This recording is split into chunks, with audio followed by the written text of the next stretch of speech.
Hi అండి. అందరికీ నమస్కారం. Welcome to Devi Pramila official YouTube channel. థంబ్‌నెయిల్‌లో చూసారు కదండీ! చక్కగా నిలవ ఉండే ఎండు కారప్పొడిని ఎక్కడి నుంచి తెచ్చుకుంటాను, ఏంటి అనేది కూడా చెప్తానండి.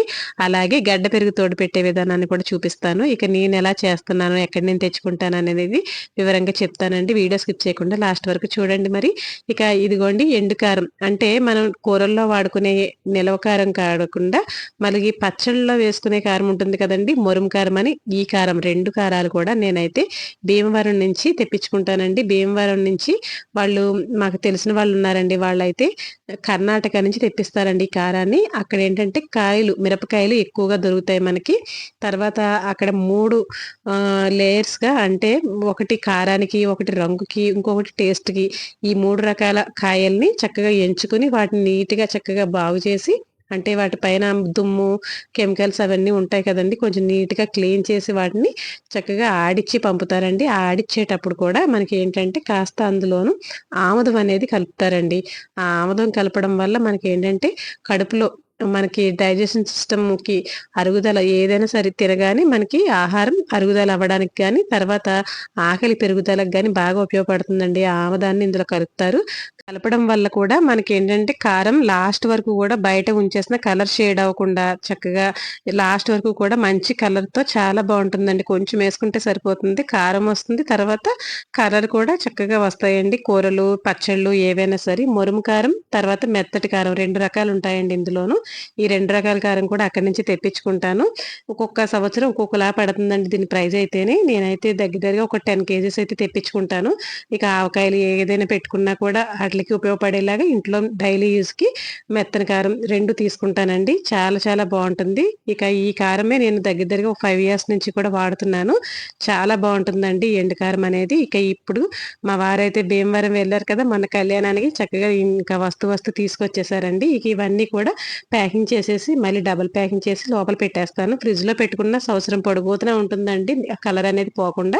బయట ఉంచినా కూడా కలర్ అనేది ఏమి పాడవదు. అలాగే ఉంటుందండి. మన పెద్దవాళ్ళు కూడా దంచేటప్పుడు రోకళ్ళతో దంచేటప్పుడు కాస్త ఆముదం అనేది వేసేవారంటండి. చాలా చాలా మంచిదంట. ఇప్పుడు ఇంకా ఇందులో మషాలాలేంటంటే కాస్త ఉప్పు, ధనియాలు ఇవన్నీ వేస్తారు కదా! అవేంటంటే నేను విడిగా మషాలాల పొడిలో కొంచెం వేసుకుంటాను కాబట్టి ఇంక సరిపోతుంది. ఇక ఇదండి నేను తెచ్చుకునే విధానం. నెక్స్ట్ వచ్చేసరికి గడ్డ పెరుగండి. పాలు మరగబెట్టి గడ్డ పెరుగు తోడుపెట్టే విధానం అయితే చూపిస్తాను. ముందుగా అయితే నేను ఒక 3 లీటర్ల పాలైతే తీసుకున్నాను. ఇవొచ్చేసరికి ప్యాకెట్ పాలండి. ఈ ప్యాకెట్ పాలనైతే 3 లీటర్ల పాలు కాస్త నీళ్ళు చుక్కలు కూడా వేయకుండా అలాగే చక్కగా సిమ్‌లో పెట్టేసి ఉంచేస్తాను. ఈ 3 లీటర్ల పాలని 2 లీటర్ల పాలయ్యే వరకు అంటే ఒక లీటర్ పాలు ఆవిరైపోవాలండి. అందులో ఉన్న వాటర్‌కి డ్రై అయిపోయేటట్టుగా 2 లీటర్ల పాలు ఖచ్చితంగా వచ్చేటట్టుగా మరగబెట్టుకోవాలండి. అలా సిమ్‌లో పెట్టేసి ఆ పై పొర ఏదైతే వస్తుందో ఆ లేయర్ తీసేస్తూ మధ్య మధ్యలో కలుపుకుంటూ స్పూన్ తోటి కింద అడుగు పట్టకుండా నిదానంగా సిమ్‌లో పెడితే అలా మరిగిపోతాయండి. రంగు కూడా చూడండి ఎంత రెడ్ కలర్‌లో వస్తాయంటే పాలు మంచి రంగులోకొస్తాయి. మనకి దాయ వేసేవాళ్ళం గుర్తుందండి చిన్నప్పుడు.